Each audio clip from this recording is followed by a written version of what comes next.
Hébreux chapitre 12.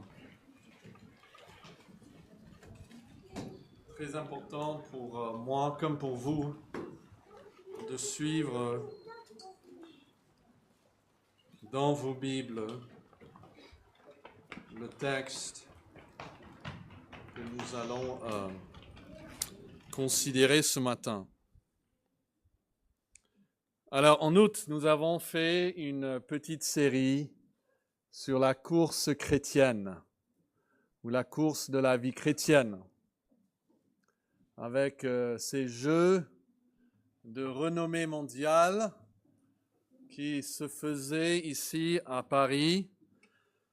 On a pensé bon de penser aux allusions qui sont faites aux jeux dans le Nouveau Testament, parce que le sport, depuis très très longtemps, certainement, depuis le temps des Grecs et des Romains, accaparait beaucoup d'attention et une grande place même dans la société de l'époque. Et Paul était conscient de ces choses en écrivant.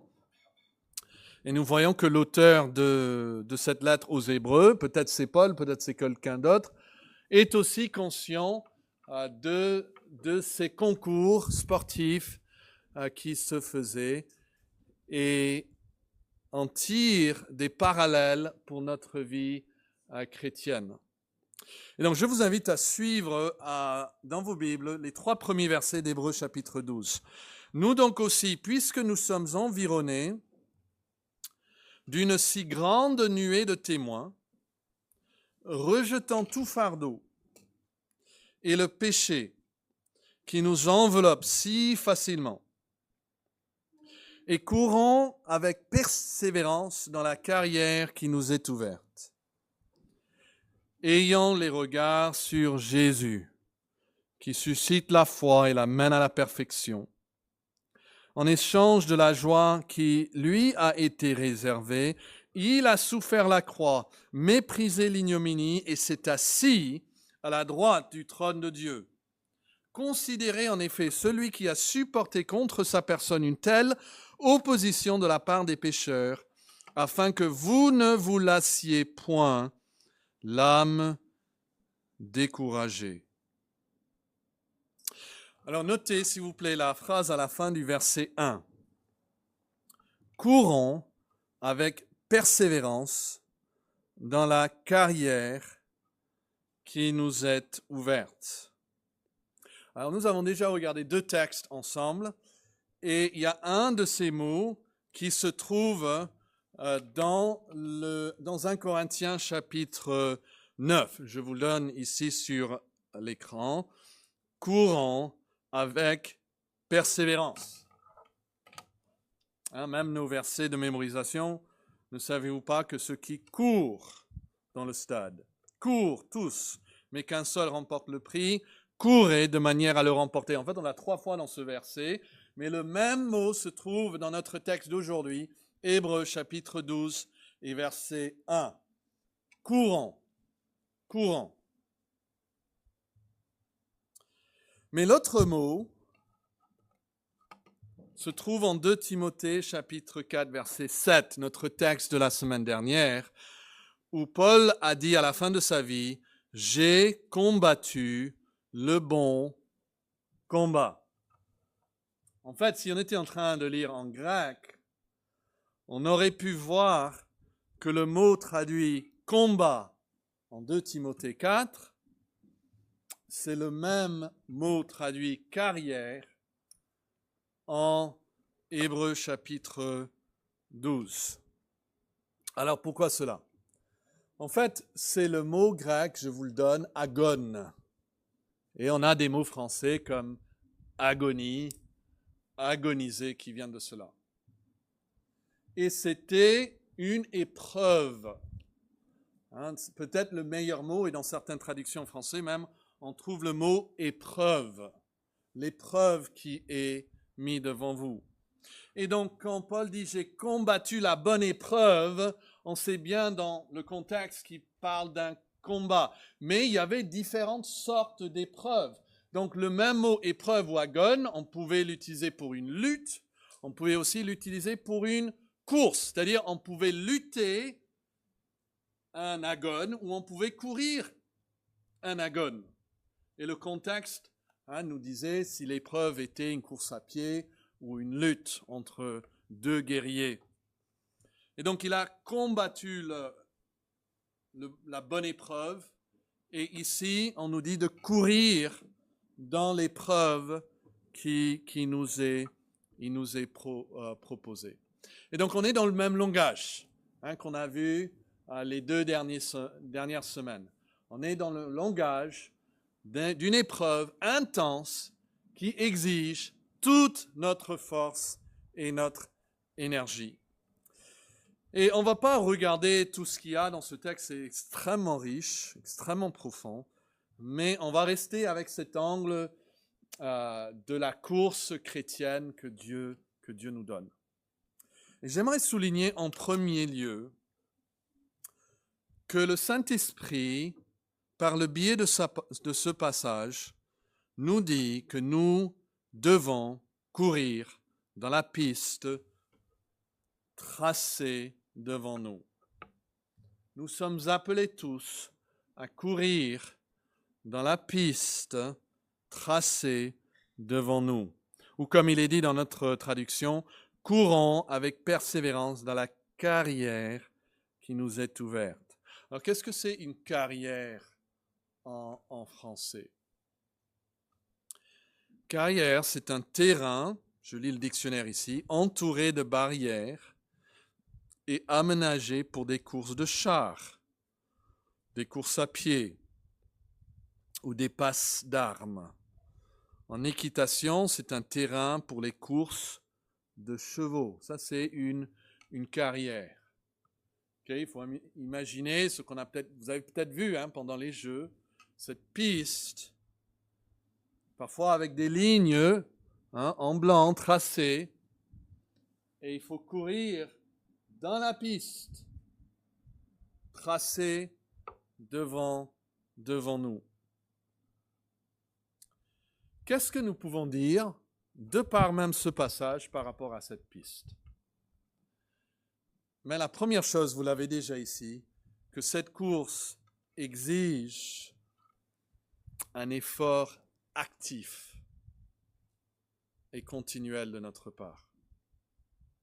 Ok? Et je dis actif, un effort actif, parce que c'est souligné par le mot même course. Rappelez, en grec, c'est quel mot? C'est le mot agone, une épreuve, une agonie en fin de compte. Ça demande donc une participation active de notre part. Ça peut être, comme nous avons vu, traduit combat, mais en tout cas, on se donne à fond quand il y a un agone, quand il y a une épreuve, quand il y a une course. C'est pas pour se promener, c'est pour se donner à fond. Il faut une participation active, il faut un effort actif. Et il compare notre course à celle de Jésus-Christ, à celle que Christ a courue. Notez dans vos Bibles le verset 4. Parce qu'il va nous dire là qu'en fait, si vous pensez que votre course est difficile, elle n'est pas aussi difficile que celle qu'a courue Jésus-Christ. Vous n'avez pas, verset 4, résisté jusqu'au sang en luttant contre le péché. Alors, il parle ici certainement de quelqu'un qui est mort jusqu'au sang, c'est-à-dire il a donné son sang, il a donné sa vie. Et même, heureusement, ce n'est plus le cas aujourd'hui, il y a des arbitres, etc., mais à l'époque, il y avait des combats, il y avait des luttes qui allaient jusqu'à la mort. Et il dit à ces Hébreux, eh bien, sachez que même si votre course a été difficile, si vous entendez ma voix, si vous lisez ces paroles, c'est que votre course ne vous a pas amené jusqu'à la mort jusqu'à présent. Mais il y avait d'autres qui sont morts pour Jésus-Christ. Et il pense probablement surtout à Jésus-Christ lui-même, parce qu'il en parle de lui là au verset 3. Mais notez dans le verset 4 ce mot « lutter ». Vous voyez ça? En luttant contre le péché. On va revenir, mais c'est traduit « combat » dans d'autres traductions. C'est la seule fois qu'il est utilisé dans la Bible, mais il a en fait la même racine. Il y a le mot agon, mais avec après un autre suffixe à la fin. C'est comme une course, comme un combat. Jésus avait son combat, les martyrs avaient leur combat, et vous avez votre combat.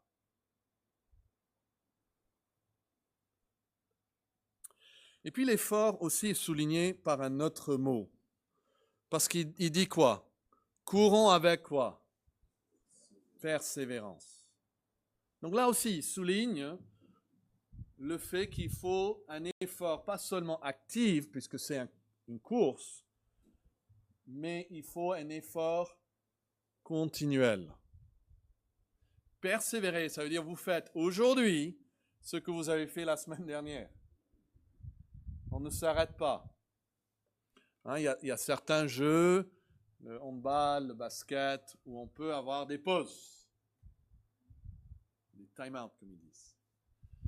Mais dans une course, on ne peut pas crier « Ah, pause !» Ça n'existe pas. Une traduction dit « Courons avec endurance l'épreuve qui nous est proposée ». Une autre dit « Poursuivant avec persévérance la course qui nous est proposée ». Ou « Courons résolument », dit un autre. « Courons résolument la course qui nous est proposée ». Moi, je pense, je ne sais pas si c'est votre opinion, mais moi, je pense que beaucoup ressentent une profonde frustration à l'idée même que la vie soit un combat constant. J'avais un ami, quand j'étais jeune, il était plus âgé que moi, mais il avait une phrase qu'il répétait souvent, et je pense à lui. Il dit « Ah, la vie, c'est un combat. » C'était sa phrase. « Ah, la vie, c'est un combat. » Mais il a raison, hein. La vie, c'est une course. C'est une agonie. Il y a des gens qui sont frustrés par cette idée. Je crois qu'il existe une forme de paresse qui est encouragée de nos jours par la société qui nous entoure, où on nous fait croire que nous méritons d'être divertis et que nous méritons, que nous devons, que c'est même notre bien de chercher à tout prix à éviter tout effort laborieux. Toujours chercher le moyen le plus facile. Et même, voilà, c'est chez les enfants, hein. Quoi? Je dois ranger ma chambre? C'est comme si c'était une punition. Je dois faire mon lit. Je dois mettre la table. Je dois faire la vaisselle. Mais quand même, la vie n'est pas faite pour ça. Quoique le 4e commandement, c'est un commandement positif, hein, avant d'être négatif. Et il dit, vous travaillerez 6 jours et vous ferez tout votre travail. On est appelé à travailler. Et le travail n'est pas la conséquence de la chute, hein. Même Adam, avant la chute, était mis dans le jardin pour le garder, pour le protéger. Il a dit dominer, cultiver, etc. Nous sommes faits pour le travail, mais il y a en nous quelque chose qui résiste à ça, qui pense que nous méritons d'être à l'aise. Je me rappelle une fois, il y a des années, une première fois qu'on est venu à Paris en famille, et on est monté sur un bateau-mouche, et il y avait devant nous une famille américaine. Et le père s'est assis frustré, il le montrait à tout le monde, et il a dit très fort en anglais, pendant 5 minutes, je veux que personne ne me dérange. Vous voyez qu'il y a une famille avec des petits-enfants, et voilà, même les vacances n'étaient pas évidentes, n'étaient pas faciles, et lui, il voulait 5 minutes pour lui. Et tous les autres touristes ont été avertis de ne pas le déranger. Et il y en a cette idée aussi nous-mêmes. Et malheureusement, nous laissons souvent cette mentalité influencer même notre vie chrétienne. Même quand on pense à notre vie chrétienne, nous sommes choqués que c'est un combat de tous les jours.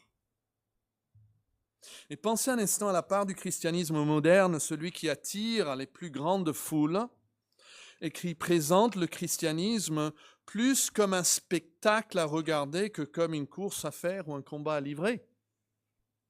Et souvent même les cultes sont organisés et modelés après cette idée que c'est un spectacle. Un jour, un soldat se plaint des conditions difficiles sur le terrain.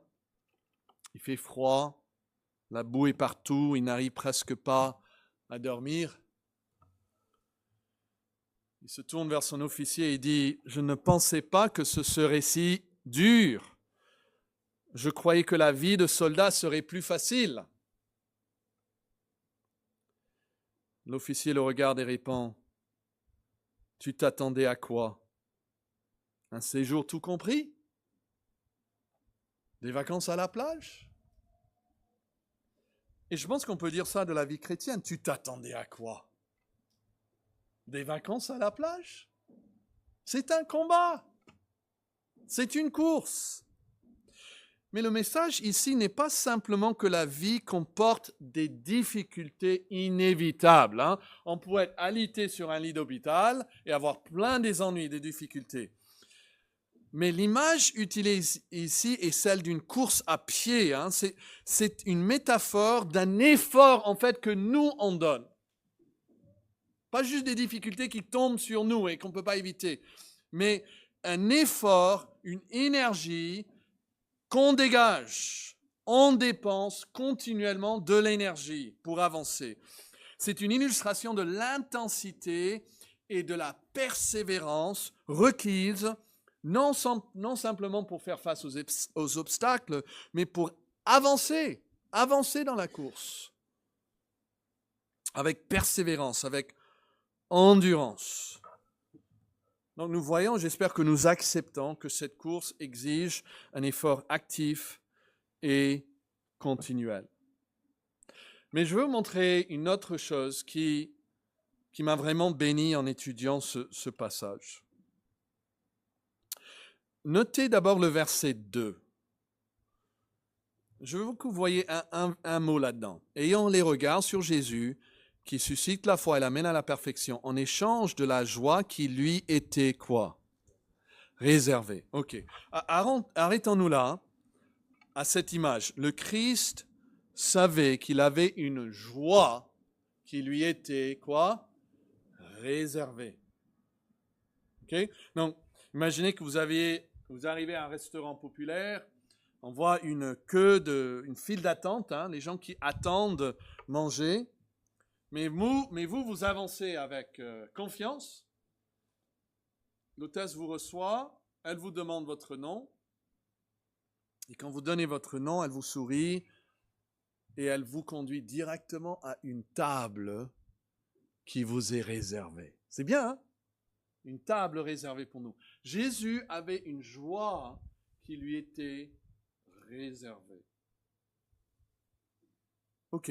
Le même mot traduit réservé au verset 2 se trouve au verset 1. Est-ce que vous pouvez le trouver?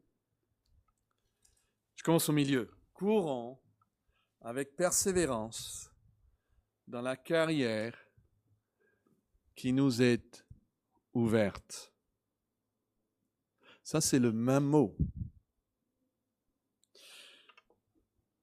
Nous avons, ce que ça dit ici, que cette course ici nous est divinement et personnellement proposée ou réservée. Dans le Darby, on le voit plus clairement, ça dit la course qui est devant nous et puis la joie qui était devant lui. On voit qu'il y a un parallèle là-dedans. La course devant nous, la joie devant lui. Donc la joie qui lui était réservée, nous aussi nous avons une course qui nous est réservée. Donc vous pouvez, si vous voulez, souligner ou entourer cette partie qui c'est dit comment qui lui était réservée, voilà, qui lui était réservée. Et puis la partie qui dit au verset 1, qui nous est ouverte. Et vous mettez un lien entre ces deux mots pour voir après, la prochaine fois, que c'est en fait la même expression, le même mot. Donc, ce que ça nous dit, même si vous m'avez un peu perdu, suivez cela. Ce que ça nous dit, c'est que de la même manière que Jésus avait une joie qui lui était réservée, et il avait les yeux fixés sur ça, nous avons une voie, nous avons une course qui nous est réservée, qui nous est proposée. Et en fait, Jésus lui-même, dans le contexte, on le voit, il avait une course à achever aussi. Il avait les deux. Il avait la course qui lui était réservée et puis la joie après qui lui était réservée. Et sa course, c'était de subir la croix, il dit, et l'ignominie, ça c'est verset 2, et puis verset 3, de supporter contre sa personne une telle opposition de la part des pécheurs. Donc voici la vérité ici. Dieu, dans sa sagesse et dans son amour, il met devant chacun de nous, une course à courir. C'est la nôtre. Et ce n'est pas à nous de choisir notre parcours. Dans un jeu vidéo, vous avez souvent la liberté de choisir la course sur laquelle vous voulez courir ou conduire la voiture. Vous parcourez un menu, vous sélectionnez le circuit préféré. Vous pouvez même rejouer certaines pistes si vous le souhaitez. En fait, on contrôle presque tous les aspects de la course. Cependant, dans la vie réelle, vous n'avez pas ce luxe, n'est-ce pas? La piste qui vous est proposée, les défis, les circonstances, les situations de la vie, la piste n'est pas quelque chose que vous pouvez choisir. Et en fait, beaucoup de personnes se luttent contre la piste qui est devant elles. Elle veut une autre piste. Je courrais si j'étais ailleurs, si j'avais d'autres circonstances. Mais j'aime pas cette course. Mais vous devez faire face aux conditions qui se présentent, si vous les aimiez ou non. Et contrairement aux jeux vidéo, vous pouvez recommencer ou choisir une autre option ou arrêter. La vie vous demande de courir la course qui vous est réservée, en mobilisant toutes vos forces, même dans votre faiblesse. Vous ne pouvez pas éviter les obstacles sur votre chemin. Mais quel soulagement, quel réconfort pour un chrétien de savoir que c'est Dieu lui-même, comme un bon père. Et dans ce chapitre 12, il va se comparer à un père qui discipline son enfant. Comme un bon père, c'est lui qui a tracé votre chemin. C'est lui qui a choisi votre course. C'est lui qui vous a réservé tous ces obstacles et toutes ces difficultés. C'est lui qui guide, comme dit les Proverbes, même nos pas. Et donc, on peut l'accepter. Nous devons donc courir dans la piste tracée devant nous, la piste que Dieu a tracée pour nous. Et donc, je demande ça comme application. Sommes-nous prêts à le faire? Il y a des gens qui vont jusqu'au suicide en se disant « Non, je ne veux plus ». Il y a d'autres qui essaient le suicide du mariage, c'est ce qu'on appelle le divorce. « Non, j'en peux plus ».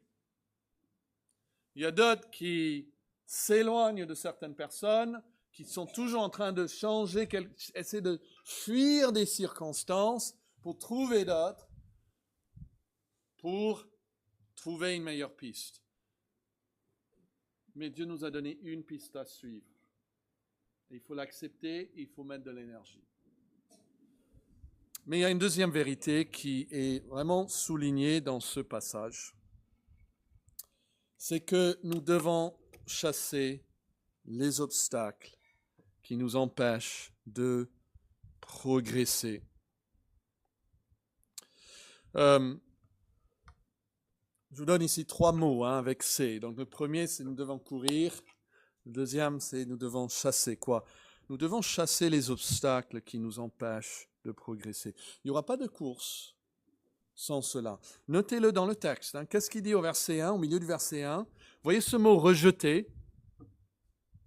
Rejetons tout fardeau et le péché qui nous enveloppe si facilement, comme cela courons avec persévérance dans la carrière ou dans la piste qui nous est proposée. Le mot traduit « rejetant » est traduit ailleurs comme « dépouiller ». On le voit en Éphésiens quand il nous dit au chapitre 4 qu'il faut se dépouiller du vieil homme. C'est un mot très fort. Ou renoncer. La Bible dit en Éphésiens qu'il faut renoncer au mensonge, c'est ce même mot. Et dans ce passage, c'est parfois traduit « débarrassons-nous ». Okay? Débarrassons-nous. Donc il y a deux choses dont il faut se débarrasser. Est-ce que vous pouvez les voir? D'abord, il dit « rejetons quoi ?» Quelle est la première chose? Tout fardeau. Ou on peut utiliser 2 mots qui commencent avec P ici. D'abord, tout poids. Tout poids. Parole de vie, traduction dit « rejetons donc nous aussi tout ce qui nous empêche d'avancer ». Et notez s'il vous plaît que cela ne parle pas de péché. Et on le sait parce que juste après, il va dire « et de tout péché ». Ça sera la deuxième chose. Donc ici, ce n'est pas le péché. Mais c'est quelque chose qui n'est pas mal ou mauvais en soi. On ne voudrait jamais dire que la Bible l'interdit. Ce n'est pas la question ici. Mais c'est un poids. C'est un poids. C'est un fardeau pour la course. Loin de nous à penser que Dieu nous donne carte blanche pour faire tout ce qui n'est pas péché. Il y a des gens qui disent « tant que ce n'est pas un péché, je peux le faire ». Non, en fait, on n'a pas le droit. En fait, souvent, c'est un péché de faire même ce qui n'est pas péché. C'est le mot poids, charge, fardeau, obstacle. Littéralement, un matériel qui est lourd ou volumineux. D'accord? Donc, ce n'est pas quelque chose, on va dire, de grave en soi, mais le traitement est radical. Parce que Dieu nous appelle à nous dépouiller de cela, comme du vieil homme, comme du péché, comme il dira juste après, à renoncer à ces choses. Nous sommes appelés à renoncer à des choses qui ne sont pas mauvaises en soi. Je sais que ce n'est pas très populaire comme langage, même parmi les chrétiens. Mais c'est clair. C'est écrit noir sur blanc ici. Il faut un traitement radical. Jésus avait dit même, si c'est ton bras qui va t'empêcher d'entrer au ciel, eh bien, il vaut mieux couper le bras.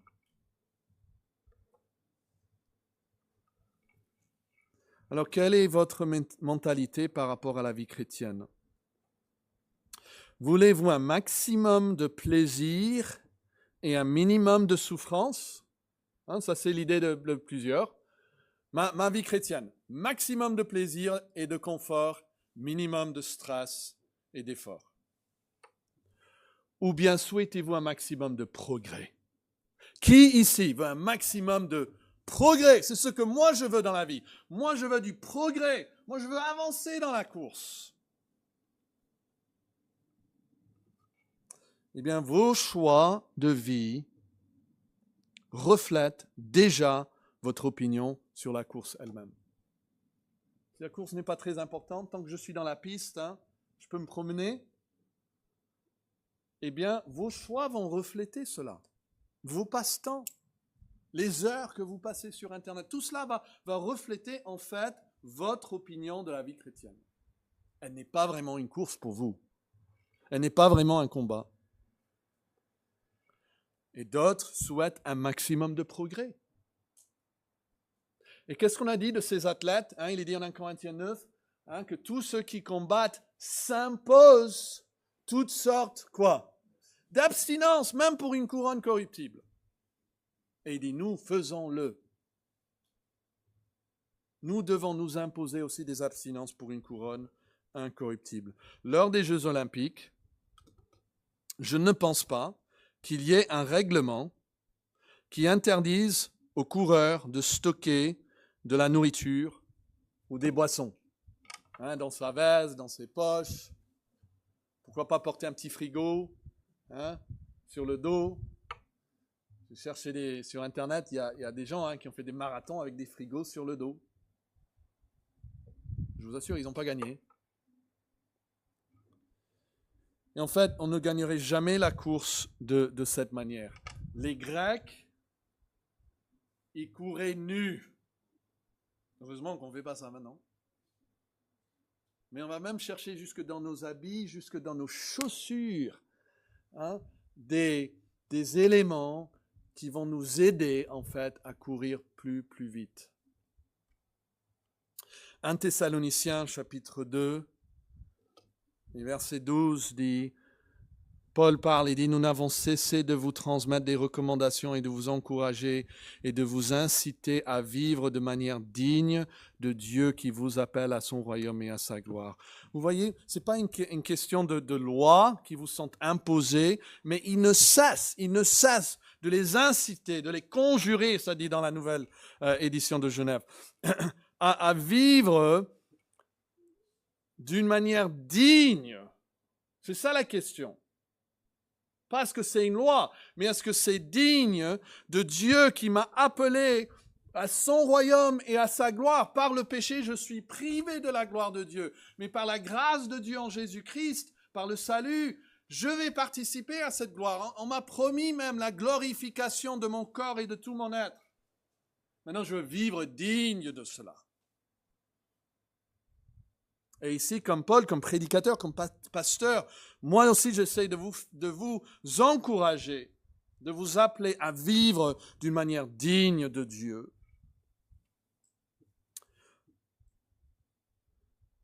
Et pour pas que ce message soit sans effet, je vous demande d'identifier un fardeau dans votre vie chrétienne. Quelque chose qui vous ajoute du poids au lieu de vous donner des ailes.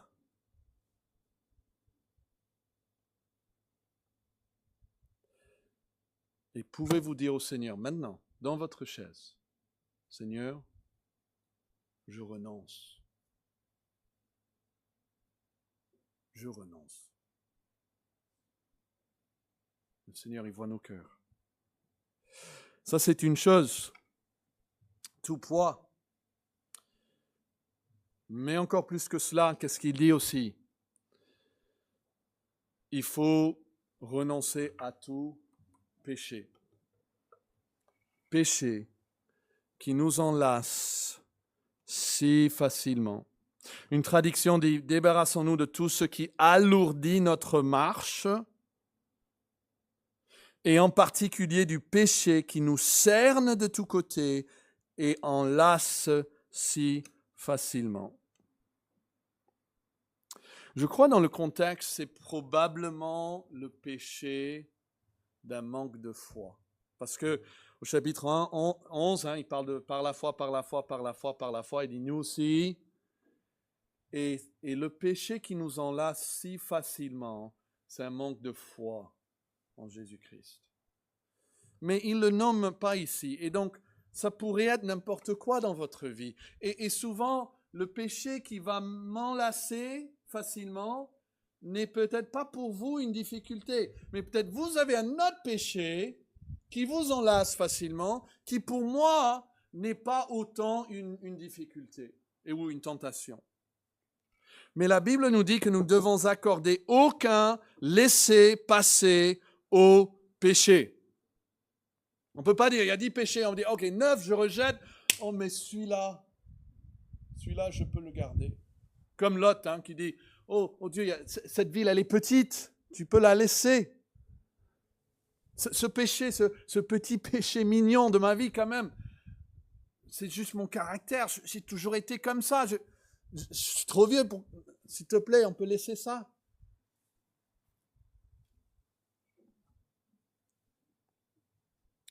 Et ce n'est pas facile de se débarrasser du péché. Regardez le verset 4. On l'a déjà lu, mais notez ce qu'il dit par rapport au péché. Vous n'avez pas encore résisté jusqu'au sang en luttant, en agonisant contre le péché. Jésus, le seul qui n'a jamais péché, est celui qui a lutté le plus contre le péché, qui a souffert le plus à cause du péché. Nous y sommes pas. Parfois on se dit, Seigneur, ces attaques, même internes, ces tentations, que ce soit à l'immoralité ou à la colère ou à l'amertume, elles sont trop grandes pour moi, je peux pas survivre. Sachez que Jésus, en luttant contre le péché, a donné sa vie. Il est allé jusqu'à la croix. Et aucune tentation ne vous est survenue qui n'est humaine et commune en fait à tous les hommes. Et avec chaque tentation, chaque incitation au péché, Dieu nous donne, il promet un moyen de nous en échapper. Mais vraiment, on ne peut pas avoir aucun péché qu'on permet de grandir et mûrir dans notre vie. La Bible dit qu'il faut mettre à mort le péché qui est dans nos membres, tous les jours. Et en fait, si nous, on n'est pas en train de mettre à mort le péché, sachez que le péché sera en train de nous mettre à mort. C'est comme ça que produit le péché. On est tenté, et puis la tentation, elle mène à l'acte, et Jacques dit que l'acte, après, il mène à la naissance du péché, la naissance, elle mène à la mort. J.C. Ryle, il a dit ceci. Si un homme vient à Christ, cela lui coûtera ses péchés. On vient à Christ avec nos péchés, on vient tel que nous sommes, mais on ne peut pas les garder. Il faut tout abandonner. Il doit être prêt à abandonner toutes les habitudes et pratiques que Dieu considère comme mauvaises. Cela signifie s'opposer à ses péchés, les combattre, les crucifier et les maintenir sous contrôle, indépendamment de ce que pense le monde autour de lui. Il doit agir avec honnêteté et loyauté, sans faire de concession à même un seul péché en particulier qu'il pourrait aimer. Il continue, il dit, tous les péchés doivent être vus comme des ennemis mortels et toute voie déviante doit être haïe. Peu importe leur taille ou leur nature, qu'ils soient manifestes ou cachés, tous les péchés doivent être complètement abandonnés. Bien que ces péchés puissent se battre contre lui chaque jour et parfois semblent presque le vaincre, il ne doit jamais leur céder. Il doit mener une lutte perpétuelle contre ces péchés. Ça, c'est la lutte. On dit, mais quelle est la lutte? Quelle est la course? C'est contre le péché. Le psaume 119, verset 128, c'est pourquoi je trouve juste toutes tes ordonnances et je hais. Quel est le mot suivant? Toute voie de mensonge. Toutes, sans exception.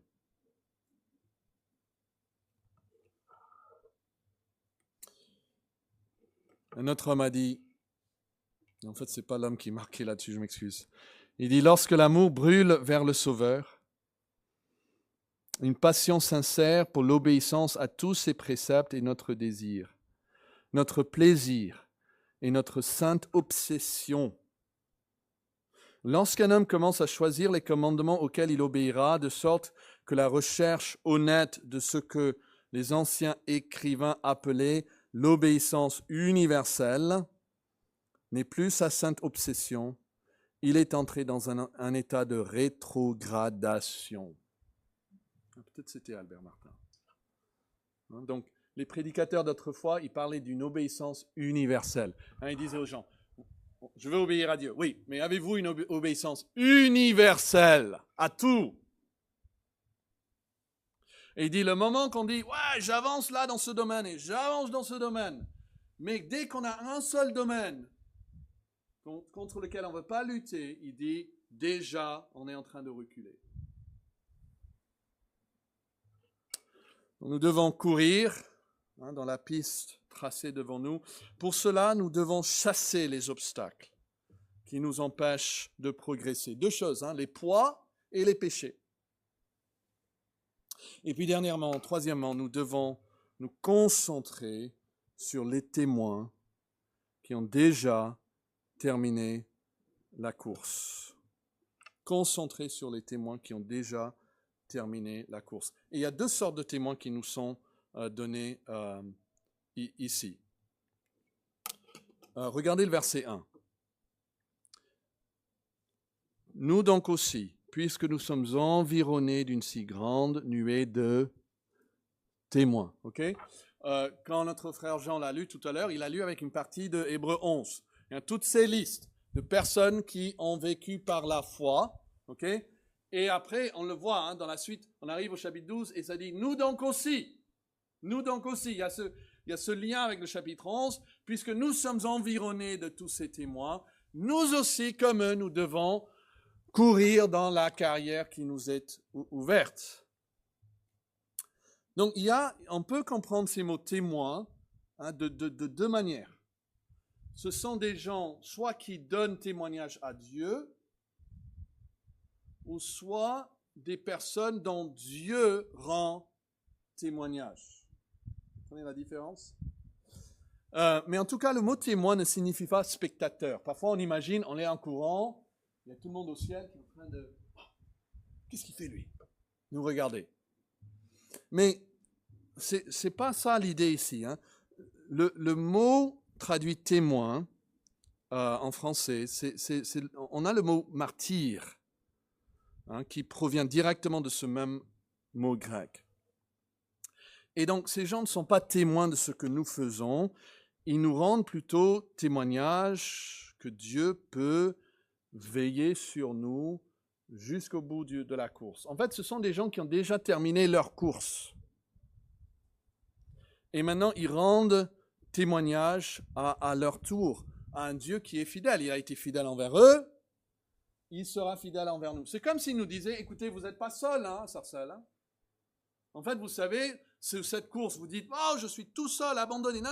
En fait, il y a eu beaucoup de personnes qui ont couru la course. Et nous les observons pour être encouragés, plutôt qu'ils nous observent pour nous examiner. Donc, ce nuage de témoins rend témoignage à Dieu. Okay? Mais ça, on peut le prendre dans l'autre sens. Dieu leur rend témoignage. Et je dis ça parce que le verbe qui est martuo, ou martureo, il apparaît 5 fois au chapitre 11. Témoignage, rendre témoignage. C'est au chapitre 11, verset 2, verset 4, 2 fois, verset 5, verset 39. Et dans chaque occurrence, le sujet du verbe, c'est Dieu. Donc c'est Dieu qui a rendu témoignage, par exemple, à Abel. C'est Dieu qui a rendu témoignage que Noé, ou Moïse, était un homme de bien, un homme de foi. Dieu dit, ça, c'est un homme de foi. OK. Donc, quand on le trouve ici au chapitre 12, verset 1, ça laisse entendre que Dieu est encore celui qui rend le témoignage. Et donc le passage pourrait être compris comme suit. Puisque nous sommes entourés d'une si grande nuée de personnes dont Dieu lui-même a rendu témoignage, qui lui était agréable. Et sans la foi, il est impossible pour nous de lui être agréable. Mais à toutes ces personnes, Dieu a rendu témoignage qu'ils étaient agréables à Dieu. En fait, le monde n'était même pas digne, il dit au chapitre 11. Et puisque Dieu leur a rendu un bon témoignage, nous donc aussi, suivons la même course. Vous comprenez? Vous dites, voilà, vous arrivez, vous dites, mais qu'est-ce qu'il faut faire? Vous dites, mais écoutez, la personne avant vous, elle est passée par là, et le juge lui a dit qu'il a bien fait. Et vous dites, ok, bon, je vais faire comme lui. Si lui, il a reçu un bon témoignage du juge, si le juge a approuvé ce qu'il a fait, pourquoi pas faire pareil? Ce que Dieu dit, il donne toute une liste de personnes auxquelles Dieu dit, c'est bien, ils ont cru. Et maintenant, à nous de courir. En 2024, faisons pareil. Faisons pareil qu'eux. Ça, c'est un témoin ou un groupe de témoins. Mais après, il fait plus. Qu'est-ce qu'il fait dans le texte? Parce que les chrétiens ont un exemple encore mieux que tous ceux qui sont sur la liste en Hébreux 11. C'est qui? Regardez le verset 2. Ayant les regards sur qui? Vous voyez comment il donne toute une liste, il dit, ok, ils ont tous reçu le témoignage qu'ils étaient agréables à Dieu grâce à leur foi. Vous faites pareil. Mais attention, gardez vos yeux sur le témoin fidèle par excellence. Quand vous ouvrez Apocalypse chapitre 1, la première chose qui est dit de Jésus-Christ, c'est qu'il est le témoin fidèle. Nous devons garder les yeux fixés sur Jésus, l'auteur et le consommateur même de notre foi, celui qui suscite la foi et l'amène à la perfection. C'est là vraiment que vous devez garder votre attention. Vous êtes conscient que vous êtes environné de tous ces autres témoins, mais vous regardez devant vous vers le grand témoin. Et qu'est-ce que nous pouvons dire par rapport à ce témoin Jésus-Christ? Et rapidement pour clore, quatre choses ici qu'on voit de Jésus. Les regards sur Jésus, c'est-à-dire les regards sur ce que notre Seigneur Jésus est pour son peuple. Il faut garder les regards sur ce que Jésus est pour son peuple. Qu'est-ce qu'il est pour son peuple? Il le dit au verset 2. Il est celui qui suscite la foi et l'amène à la perfection. En fait, c'est lui qui est avec nous. Jésus a dit, sans moi, vous ne pouvez rien faire. Et plus tard, Paul dit, avec Christ, je puis tout faire. Jésus a dit, demeurez en moi et que mes paroles demeurent en vous. Et c'est ainsi que vous porterez beaucoup de fruits. Donc, qu'est-ce qu'est Jésus pour nous? Jésus est plus que la ligne d'arrivée. Bon, il y a la ligne d'arrivée, mais il faut y arriver. Jésus est celui qui court la course avec nous. Voici, je suis avec vous tous les jours jusqu'à la fin du monde. Ayez les regards sur Jésus. Il est avec vous. C'est bien de considérer Moïse. C'est bien de considérer Abraham et Abel. Mais eux, ils sont déjà dans la demeure céleste. Ils ne nous accompagnent pas. C'est pour ça que nous ne prions pas les saints. La Bible ne nous appelle pas à prier les saints. Nous avons quelque chose de mieux. Nous avons le Seigneur Jésus-Christ qui est avec nous tous les jours. Ayons les regards fixés sur Jésus, ce qu'il est pour son peuple. Ayons aussi les regards sur Jésus et les épreuves que le Christ a rencontrées dans sa course et dans son parcours. Cela nous aide énormément. Parfois, on pense que si je vis une vie chrétienne, si je vis une vie sainte et pure, je ne devrais pas avoir de difficultés. Et parfois, il y a des gens qui viennent même, ils parlent, ils veulent le pasteur, mais qu'est-ce que j'ai fait dans ma vie pour que ces problèmes m'arrivent? Ok. Regardons Jésus. Qu'est-ce qu'il a fait de mauvais dans sa vie? Zéro, rien de mauvais. Ok. Mais, regardez le verset 2. Il a quoi? Souffert.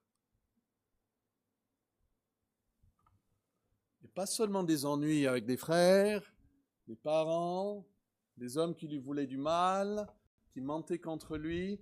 Il a souffert quoi? Que dit le chapitre? Que dit le verset? Il a souffert la croix et l'ignominie, c'est-à-dire la moquerie de tout ça. Jésus était nu sur la croix et on se moquait de lui.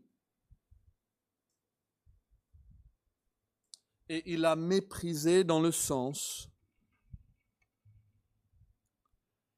Mépriser, ça veut dire on fait de ça une petite chose. Hein. On minimise la chose. Et donc, nous devons aussi garder les yeux sur ce qui a soutenu l'âme de Christ dans ses souffrances sans pareilles. C'est la troisième chose. Oui, des souffrances. Mais on nous donne aussi dans ce texte, qu'est-ce qui a gardé l'âme de Jésus? Et il y a deux choses ici. Il minimisait la souffrance. Il n'ignorait pas la réalité de la chose. Hein. Mais dans son esprit, il pouvait faire une comparaison. Hein? Tout est comparatif, on dit. Et pour un enfant, quelque chose est très très grave. Pour un adulte, le même poids ou la même souffrance va être beaucoup moins. Tout est comparatif. Et c'est dans ce sens comparatif que nous pouvons minimiser les souffrances. Comme Paul dit, il dit, moi j'estime que les souffrances de ce monde ne sont même pas à comparer avec quoi? La gloire qui va venir. C'est exactement ce que Jésus est en train de faire sur la croix. Qu'est-ce qu'il le fait? On le voit ici.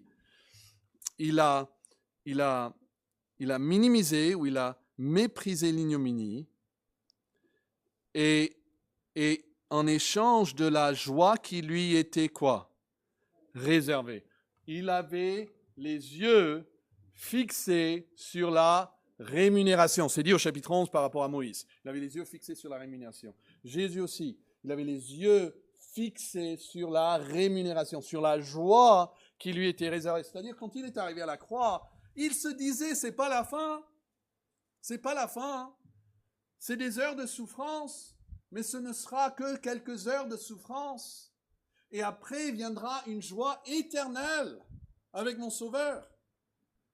C'est pour ça qu'il a pu supporter la croix. Si vous pensez que ce monde est tout ce qu'il y a, vous n'allez pas pouvoir supporter parce qu'il n'y a rien d'autre. Mais si vous méditez sur le fait qu'il y a une éternité qui nous est promise, qui vient après, ça relativise les soucis de ce monde. Et donc, voici ce qui a soutenu l'âme humaine de Jésus-Christ. Et nous aussi, nous devons suivre dans ses pas. C'est ce que Pierre a dit. Hein. Il faut suivre dans ses traces ou dans ses pas, que quand il a été injurié, il n'a pas rendu pareil, mais il se confiait continuellement à celui qui juge justement. C'est ce que nous trouvons ici.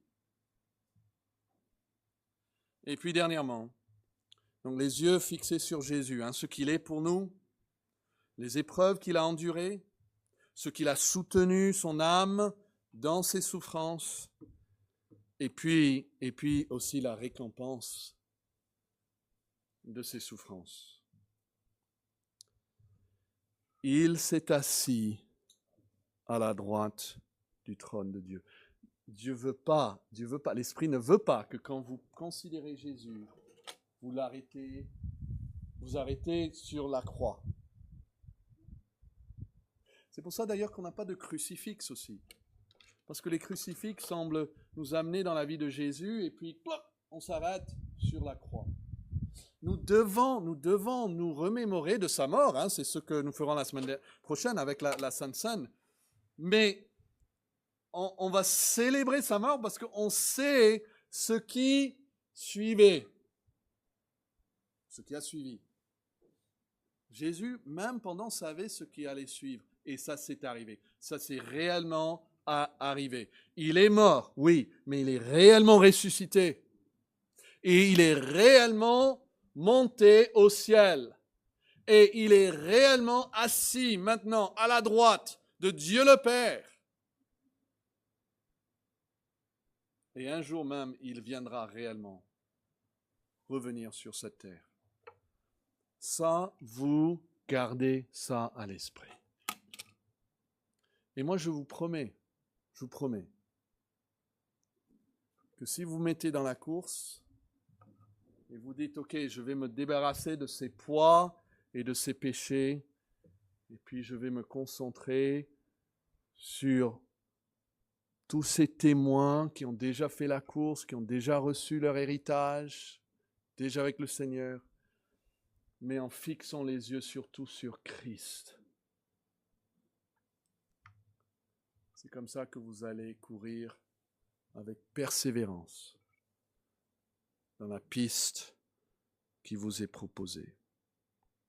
Prions le Seigneur. J'aimerais juste avant de prier avec les yeux fermés, s'il vous plaît, et même nos têtes courbées. Je veux vous demander de vous engager dans cette course. Peut-être vous n'êtes pas en Christ. La Bible dit qu'il faut compter le coup. C'est une course, c'est un combat. Mais il faut compter aussi le coup de rejeter Christ. Et peut-être aujourd'hui, c'est le jour de votre salut. Vous devez venir à Jésus-Christ. Il vous sauvera par la foi.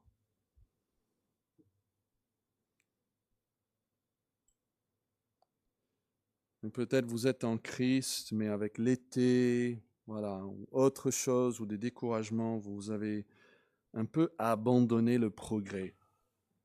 Et franchement, vous ne pouvez pas vraiment voir le progrès dans votre vie. Et ce serait difficile aussi pour ceux autour de vous de dire, oui, je vois un progrès spirituel dans sa vie. Ben ça, c'est un péché. La Bible nous appelle à courir. Et la Bible dit que le juste, il tombe 7 fois, mais par la grâce de Dieu, à chaque fois, il se relève. Alors peut-être vous êtes tombé, peut-être vous êtes à côté de la course.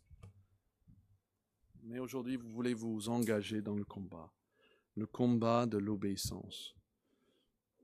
Et je veux juste vous dire que vous ne pouvez pas être un chrétien à demi. Hein. Ce sera la frustration totale et complète et continuelle d'avoir un pied dans la course et un pied sur le canapé. Hein, ça ne marche pas. Il faut se donner à fond. Et donc, juste un moment de silence où vous pouvez maintenant dire à Dieu, oui, je m'engage dans la course.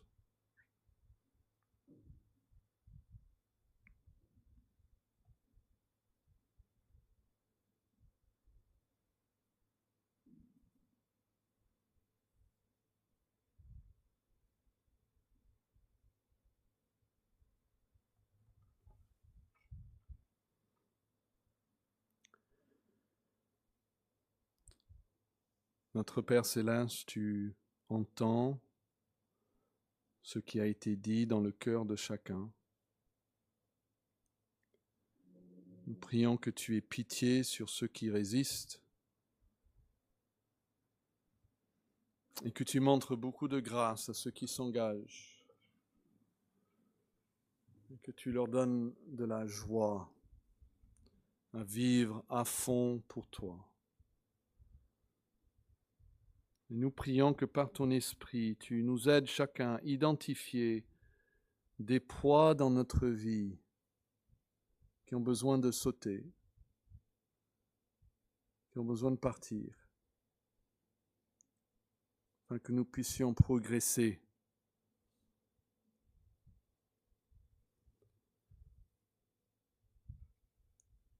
Et donne-nous aussi une conviction acharnée de combattre tout péché que nous trouvons en nous-mêmes. Et que nous puissions tous courir avec persévérance dans cette épreuve que tu as placée devant nous, sachant qu'il y a une fin. Elle ne durera pas longtemps. Mais le jour de Christ viendra. Notre heure sera sonnée. Et notre œuvre ici-bas terminée. Et nous pourrons entrer dans le repos céleste de la présence de Christ. Que nous soyons fidèles jusqu'à la mort, afin de recevoir la couronne de la vie. Et nous prions au nom de Jésus-Christ. Amen.